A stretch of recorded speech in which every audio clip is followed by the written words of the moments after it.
¿Terminamos, chicos? Ok, Jero. Bien. Sí, decime.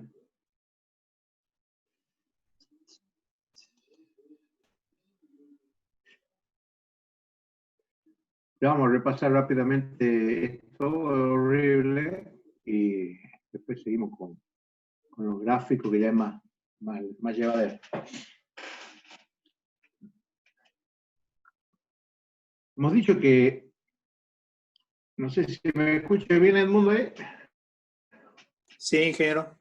Bueno, una de las consideraciones de los cambios más interesantes, más importantes que introduce el nuevo método es la posibilidad de evaluar los coeficientes reales de aporte estructural de los distintos materiales. No asemejándolo con un cuadrito, sino que relacionándolo con alguna propiedad intrínseca de la naturaleza de ese material. Así, el módulo de elasticidad de una mezcla fáltica lo relacionamos con, el coeficiente de aporte estructural de la mezcla fáltica lo relacionamos con el módulo de elasticidad de la misma.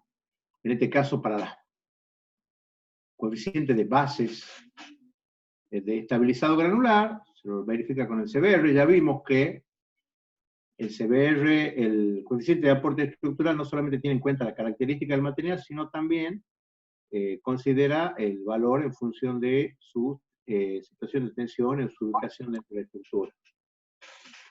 Veíamos que para el 0,10, que el coeficiente de aporte estructural de base, que me pide un CBR entre 30 y 40, en el caso de que fuera subbase, está el 0,10 entre 20 y 30 de CBR. De igual manera, en el caso que ustedes tengan un estabilizado con cemento, este es un estabilizado con, por eso de estabilidad Marshall, con betún, en función de la estabilidad Marshall, sacan el coeficiente de aporte para las distintos tipos de mezclas que ustedes pueden relacionar con estos contenidos de cemento asfáltico, van a tener distintas resistencias y en función de eso van a calcular su coeficiente A2. En este caso, para una base de solo cemento, fíjense, en función de la resistencia a compresión a 7 días, calculan cuál es el valor de ese coeficiente A2. Por lo que es lo mismo, yo voy a diseñar para una base con un coeficiente A2 0,16 y sé que me tiene que dar 7 días, no sé cuánto era para sacar el equivalente en PSI, creo que está eso, tantos kilos centímetros cuadrados. Y diseño en laboratorio la dosificación que me dé esa resistencia con la cual estoy dimensionando. En el caso de subbase, ya vimos, fíjense el detalle de que sí tiene en cuenta en la caracterización de la coeficiente de aporte estructural, no solo el material, sino a dónde está, en qué ubicación tiene la estructura o qué estado tensional está sometido. Y bueno, esto ya vimos. Y Sí, los... Sí. Para el caso del coeficiente estructural A1, si fuese un pavimento rígido, ¿hay alguna correlación o algo? No, para pavimentos rígidos hay otra metodología, sí tiene un algoritmo parecido, no va a creer, ¿no? Pero se trabaja con otros ábacos. Directamente, ustedes, nosotros trabajamos con el método de la partida de la deformación del Instituto de Cemento Pola para pavimento de hormigón, pero también lo pueden ver. Hay mucho, en Estados Unidos trabajan con el método ASHO para diseño de pavimento rígido. Acá no es muy común. ¿Qué es lo importante acá? Ya le voy anticipando lo que introduce el método nuevo, el 86, el 93 sería. Acá nosotros vemos que para calcular el valor de A1, obviamente me dice hacer el ensayo a 20 grados, calcular el módulo y en función del módulo vas a sacar tu aporte estructural, tu coeficiente A1. Por lo que es lo mismo, vos adoptas un A1 0,44 y bueno, te tiene que dar un módulo entre 350 y un poquitito más, 1000 de PSI, módulo de elasticidad y tendrás que diseñar tu mezcla para que cumpla con ese requerimiento. Ahora, cuando vos vas a hacer un refuerzo, surge un pequeño problemita porque vos cuando haces un refuerzo tenés que evaluar la resistencia de lo que tenés primero, de lo que vos tenés abajo de lo que vas a poner en tu refuerzo, digamos la capa del refuerzo. Y este gráfico no sirve, porque en este gráfico yo tengo que hacer una probeta con un asfalto nuevo, una mezcla asfáltica nueva. Esta sí sirve. Si yo tuviera que evaluar qué resistencia tiene una base que ya tiene 20 años de servicio, yo le hago una calicata, calculo el CBR, me da 20, me da 8. Blue, este coeficiente tiene actual, lo puedo hacer. En cambio, este gráfico se refiere a una mezcla nueva, si no lo podría utilizar. Ahí es donde aparece una de las modificaciones del método nuevo. Decíamos que los nomogramas son de este tipo. Arriba está el algoritmo, un poquito más complicado que el otro, pero ya vimos los factores que tiene, esto adoptamos. Fíjense que de hecho el ZR que aparece en la ecuación, acá no es ZR, sino es la confiabilidad R.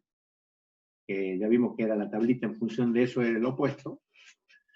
El error estándar en la apreciación del tránsito y del comportamiento de los materiales es sub 0. Hay una recta de paso. Llegamos al tránsito. Fíjense, una modificación en relación al método original. Acá no habla de periodo de 20 años ni de nada, simplemente el tránsito total. Usted verá después en cuánto tiempo se da eso, si tiene suerte con sus predicciones de censos a futuro, tránsito futuro. Otra recta de paso y llegamos al módulo resiliente. Cuando hagamos el práctico ya lo vamos a ver en detalle esto.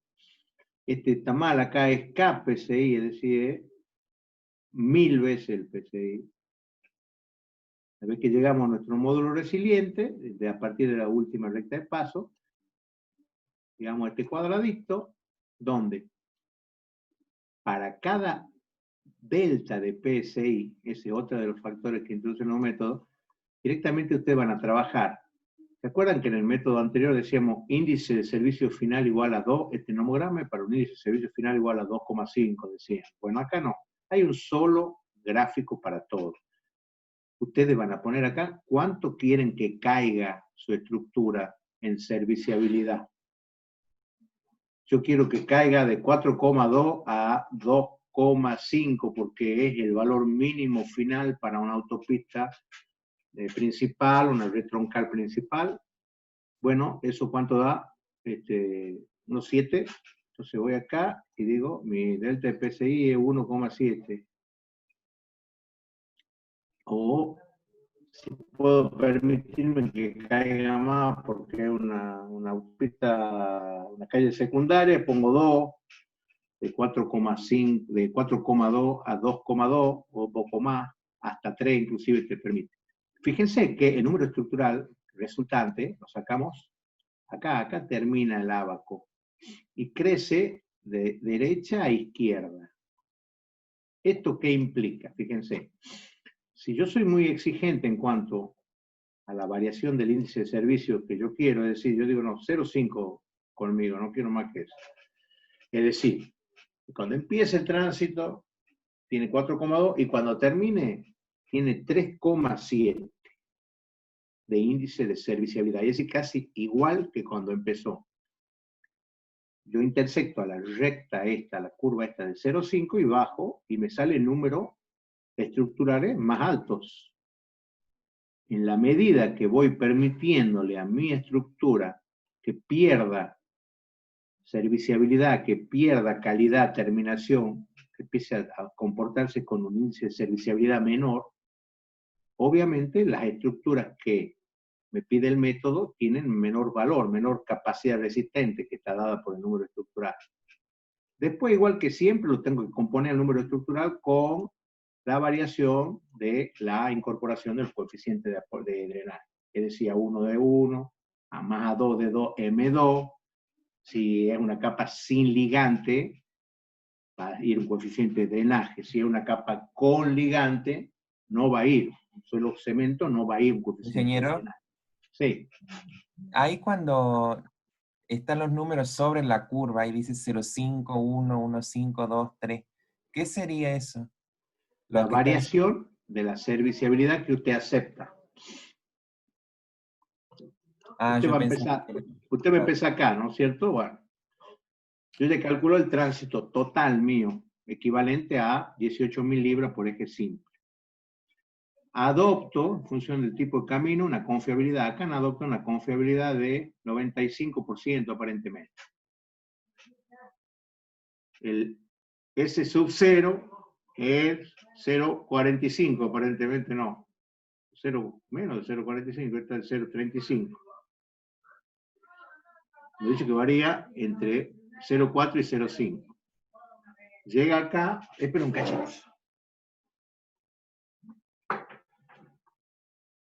Llego a la recta de paso, me voy al tránsito, el tránsito total, llego a otro punto y voy al módulo resiliente.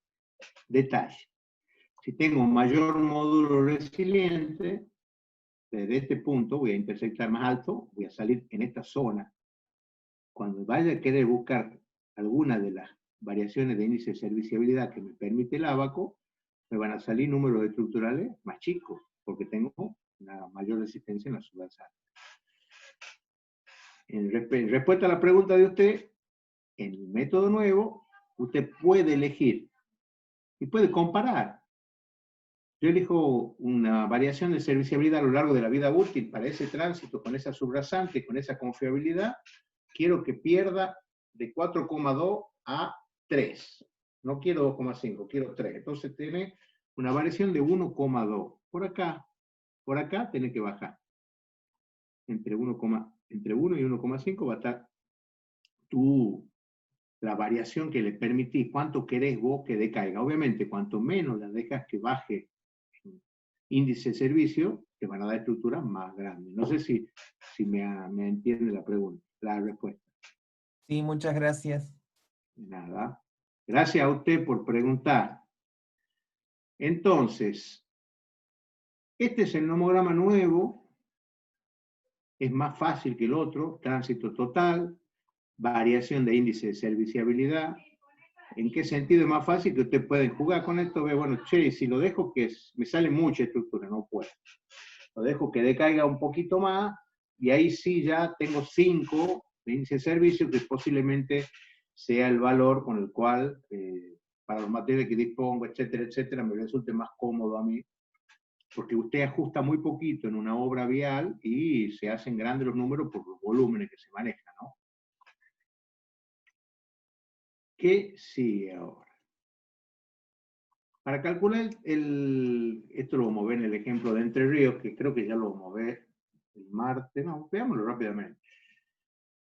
Esto corresponde a un expediente de vialidad de Entre Ríos, donde es una de las maneras, no es la única, en la cual ustedes pueden calcular en función de un censo de tránsito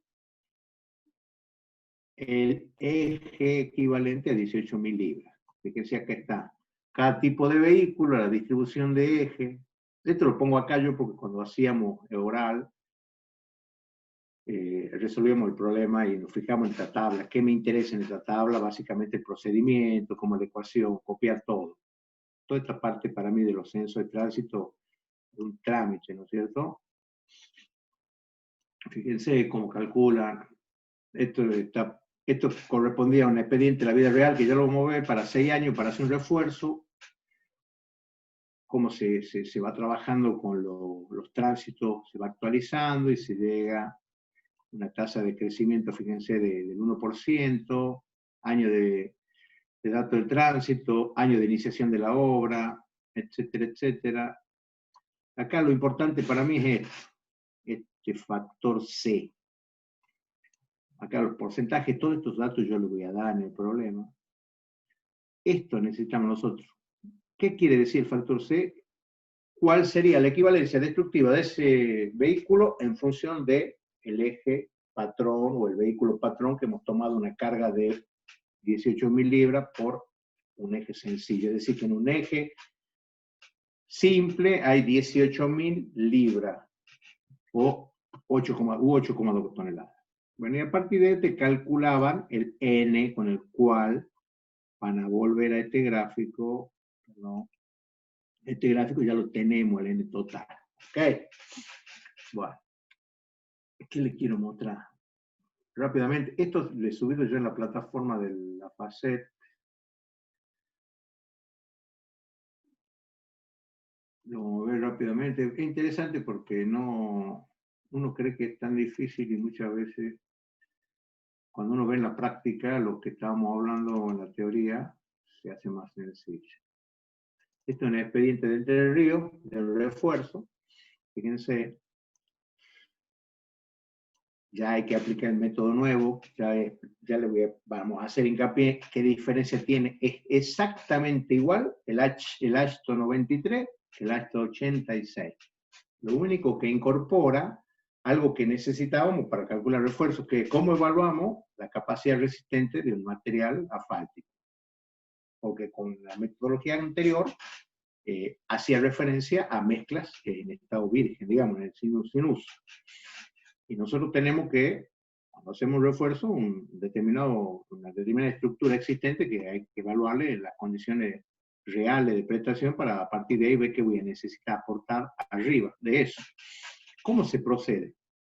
Fíjense, para cada, digamos, tramo entre progresiva tal y tal, lo primero que hace es determinar los distintos tipos, que estos son datos que figuran en el expediente de la ruta, y la edad en la cual se hicieron los distintos tipos de capas. Después lo ven tranquilo, está en la plataforma. Fíjense, de la progresiva 9000 a la 27, esta es la más uniforme, la más larga. Tienen estos espesores y esta capa de estos materiales. Vamos con este ancho. Hubo una repavimentación en el año 84, dice acá, de punta a punta, de 0 a 27, progresiva 0 a 27, de 7 centímetros de concreto asfáltico. Acá tenemos los censos, qué tipo de vehículo transita y hace una verificación general visual de cuál es el estado del pavimento previo a lo que ellos están por diseñar. Lo primero que hay que hacer es la determinación del número estructural o de la capacidad estructural existente. Para eso, vamos a, entre cada progresiva, para cada una de las capas, le vamos haciendo el valor de CBR. ¿Qué es lo que han hecho, por ejemplo? Estamos haciendo para la base estabilizada. Para cada progresiva, cada tantos kilómetros, hacemos una calicata, se la destapa a la capa asfáltica, se la rompe, y se ensaya el material de la base y se calcula el valor del CBR. Eso se lo puede hacer a densidad prefijada en laboratorio o in situ. De alguna manera, determinamos el valor de resistencia de la base. Igual con la subbase, para cada progresiva un valor, para un recubrimiento de suelo seleccionado que tenía arriba de la subrasante también, y finalmente para la subrasante. Para cada una de las capas sin ligante, que están abajo de la carpeta, se hace una calicata y se saca el valor del CBR. Seguimos acá.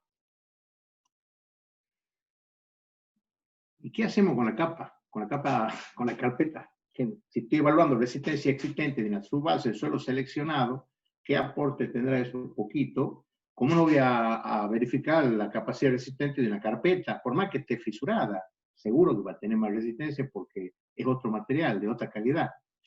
Entonces, la modificación que introduce el método, la novedad, la única novedad, es que te permite, a través de una inspección visual de fallas, evaluar a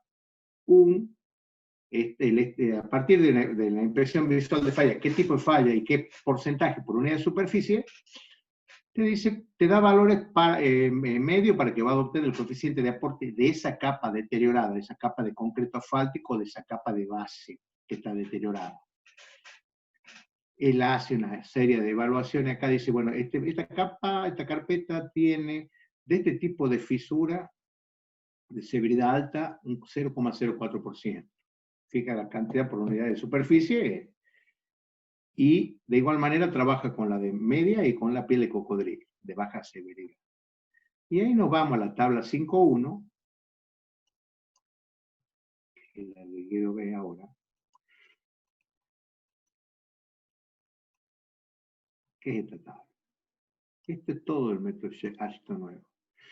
¿Qué dice esta tabla? Fíjense, para una carpeta de concreto asfáltico, en función del tipo de superficie, de fisura, de falla, y el porcentaje, el grado de severidad y la cantidad, te da coeficientes estimados entre los cuales estaría el coeficiente de aporte estructural de esa carpeta o de esa base negra que puede estar abajo de la carpeta. Por ejemplo, si tengo una base negra abajo de la carpeta que tiene menos del 10% de fisuras piel de cocodrilo de baja severidad y o menos del 5% de fisuras transversales de mayor severidad, el coeficiente de aporte estructural que yo voy a poder ponerle a esa base para determinar el número estructural existente o cuál es la resistencia real que tengo a ese pavimento que quiero hacer un refuerzo, va a andar entre 0,15 y 0,25 en unidades 1 sobre pulgada y entre 0,06 y 0,10 en unidades, perdón chicos, disculpen, en unidades 1 sobre centímetro. Volvamos al ejemplo. Esto después lo leen ustedes, está abierto los canales de diálogo. Seguimos con esto. Entonces, para la carpeta, él obtiene, adopta en promedio, fíjense que le recomienda entre 0,10 y 0,14, porque nosotros trabajamos en centímetros, y él adopta 0,11. En el caso de la base, le recomienda entre 0,06 y 0,10, y él adopta de la base negra, ¿no?, el coeficiente A2, 0,09. Es decir, en resumen, estamos evaluando cuál es el número estructural existente en esa estructura.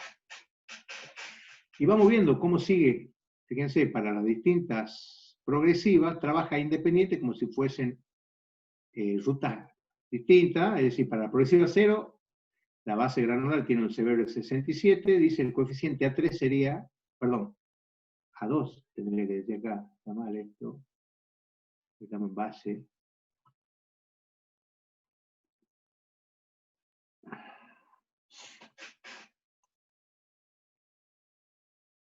Salvo que haya considerado que estoy por hacer un refuerzo arriba, pero eso sigue siendo su base o base, no, está mal esto. Digamos,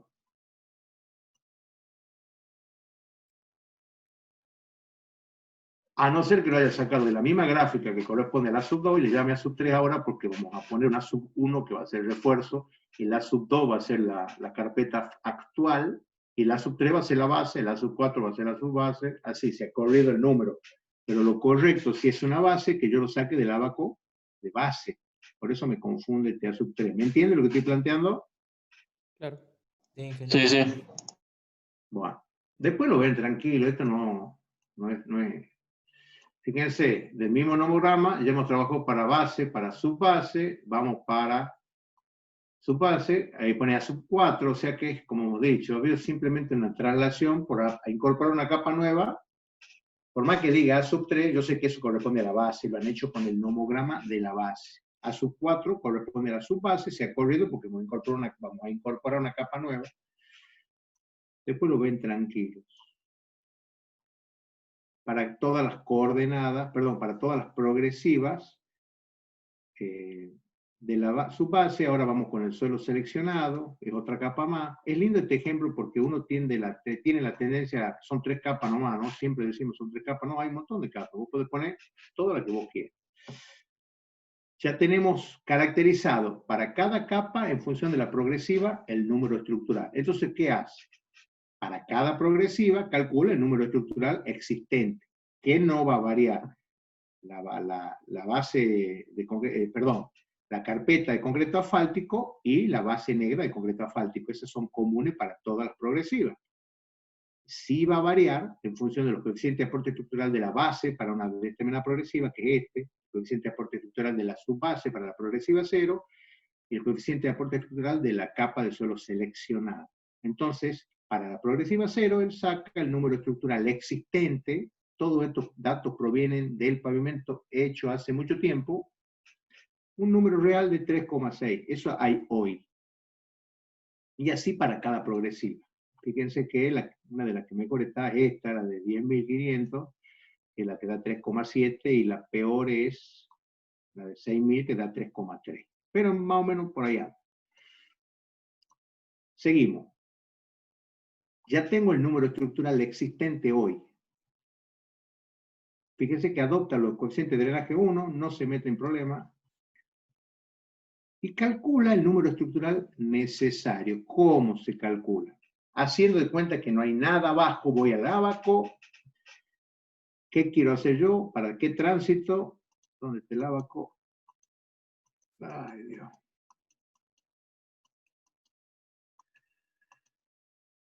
Va al abaco, calcula para una confiabilidad, un error de predicción el tránsito, el módulo resiliente que corresponde a la subrasante, que en el caso de él era 3, no sé si se acuerda, y saca un número estructural necesario, que es el que yo tendría que poner si no tendría nada abajo. Estoy calculando un refuerzo, pero yo quiero que el refuerzo dure 10 años para este tránsito, con esta confiabilidad, con este valor del módulo resiliente en la subrasante, y que no pierda la serviciabilidad más de tanto, ese valor del delta de PSI.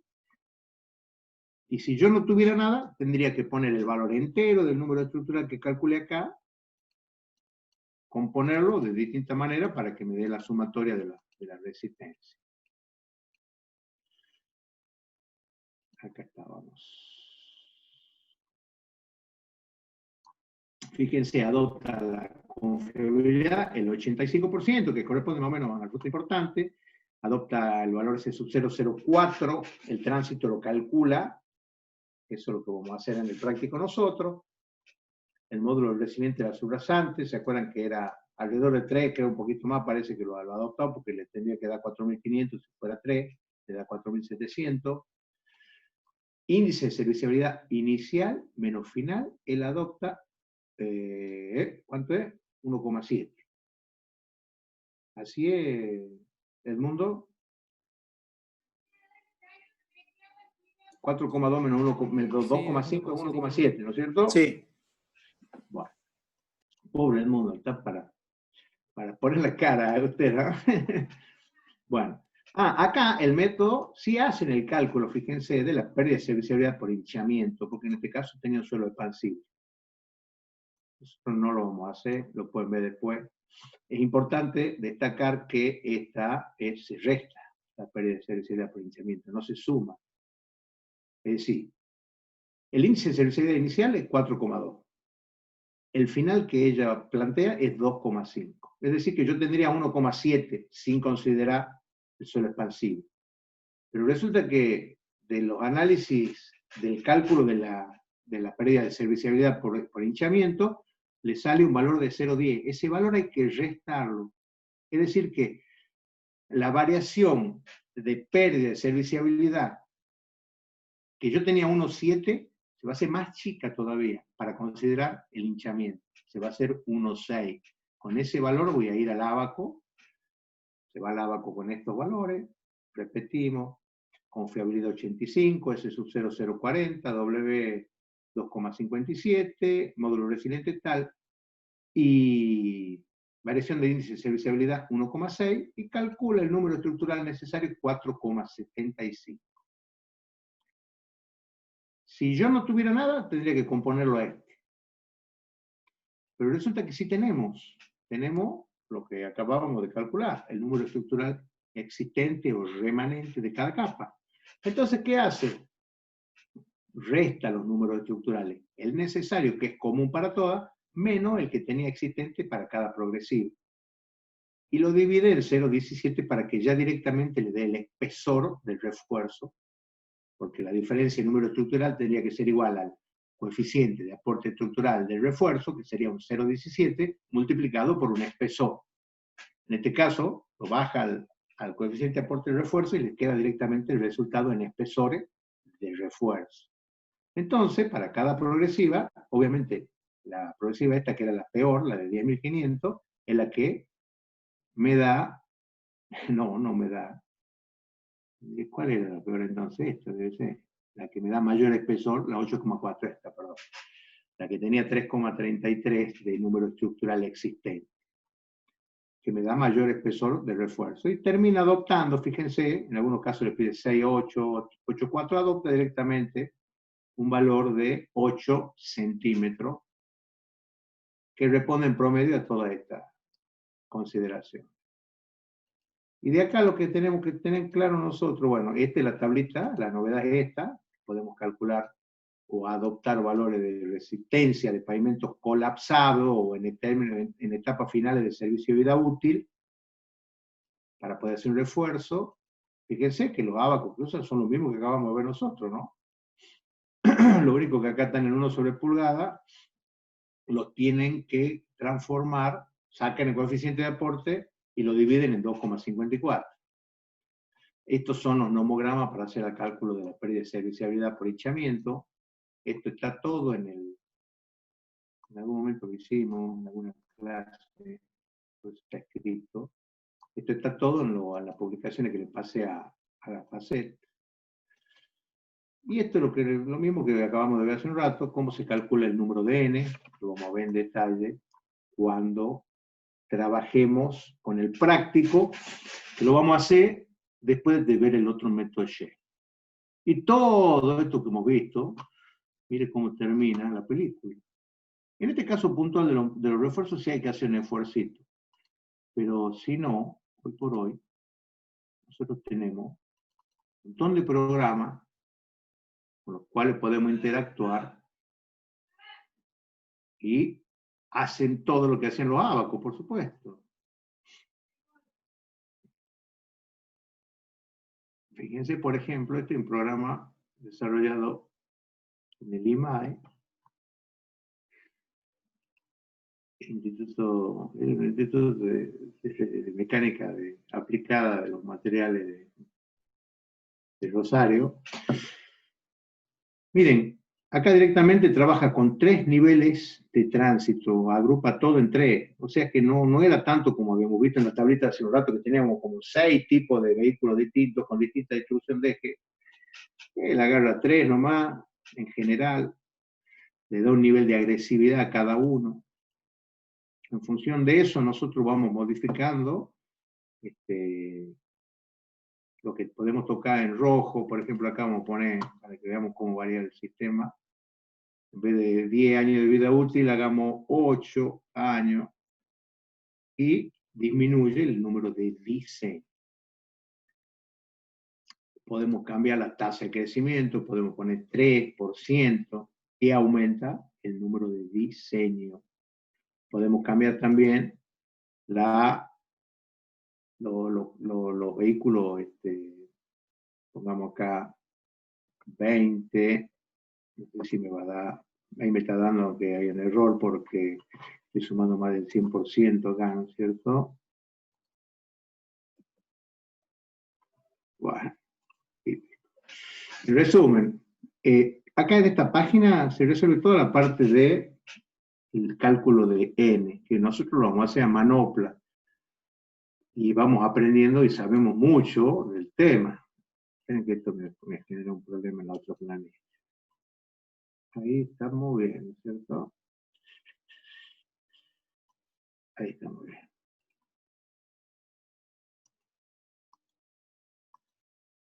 A ver. ¿Qué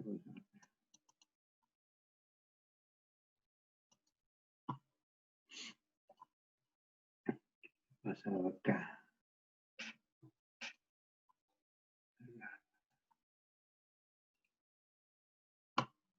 Hoy estaba en una conferencia de un ingeniero, Mario Jair, un especialista en mezcla asfáltica. Pobre hombre en medio de la conferencia. se quedó sin audio. Y él hacía señas y parece que no escuchaba. No te preocupes, tengo en otro lado esto. No guardar. Hay un problema con que yo no le estoy permitiendo actualizar.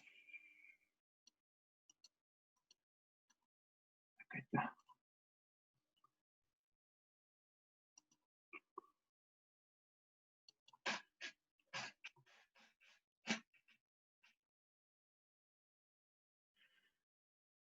Ya terminamos, chicos. Bueno. En algún momento te pide que vos le permitas actualizar. Bueno. No toca nada por ahora, pero fíjense, una vez que yo ya tengo el tránsito, en este caso me pide 700.000 N7 por 7,3, por ir así. Yo acá en esta otra planilla puedo ir planteando distintas estructuras. Lo interesante de esto es que, fíjense, nosotros tenemos para cada tipo de material el ensayo característico atinente a su naturaleza. Es decir, en el caso que yo tengo un material, en este caso era un suelo cal con un residuo de perita expandida, trabajamos con el valor del módulo, porque yo la tengo el módulo. Si yo no lo tuviera el módulo, porque yo hice el módulo con carga pulsante, puedo poner una aproximación a través de la resistencia a la compresión. Y en el peor de los casos, si no tengo nada, voy a considerarla destruida, la capa esta, voy a considerarla que se fisuró entera y voy a poner un valor de CBR. ¿Sí? Acá el estabilizador granular correspondería poner un valor de CBR. Vamos a ponerle CBR. Parámetro. Y este otro también, subrasante, va a ir un valor de CBR. Entonces, supongamos que las subrasantes sean CBR5. Y esta es mi estructura. Fíjense. Nosotros acá a la derecha tenemos el índice de servicialidad inicial y el final. ¿Cuál es la desviación estándar? Hemos dicho que a mayor desviación estándar me va a dar menor cantidad de eje. Verifiquemos eso. Si yo pongo 0,4 acá, es menor la variación estándar, me da mayor variación de eje. Pongamos 0,5, 0,5. O sea, tengo mayor error, me reduce la cantidad de eje para compensar esa falencia. Acá tengo la confiabilidad. ¿Cuál es la confiabilidad? Sería la inversa del riesgo que asumo. Ahí tendría una confiabilidad del 80%. Si yo pongo un riesgo de... Fíjense lo que me está diciendo el gráfico, ¿no? Aquí están los coeficientes de aporte estructural para estos materiales, de acuerdo a lo que yo he denunciado del módulo anteriormente, y en los módulos, por supuesto. Fíjense qué importante. Yo voy a variar ahora la confiabilidad. Quiero que tenga un 5%. Cuando le dé Enter, se va a modificar el número de repeticiones de carga admisible para esta estructura que yo estoy planteando. Si yo le pongo menos riesgo, seguramente esto se tiene que achicar. Fíjense, pasamos de 2 millones de repeticiones. Ingeniero, Sí. queda menos de un minuto. Eso. Bueno, eso es todo. Eso sería todo. Este programita es muy sencillo. Acá te dibuja cómo son la caída de la serviciabilidad. Así que, ¿qué es lo bueno? Ya sabemos de dónde ha salido todo. Ya no somos ignorantes del tema como para que nos sorprenda una planilla Excel con tantos datos. Se lo puede hacer de esta manera, pero ahora que ya lo sabemos todo, tiene otro significado, ¿ok? Nos vemos el martes y arrancamos con el método Shell. Por favor,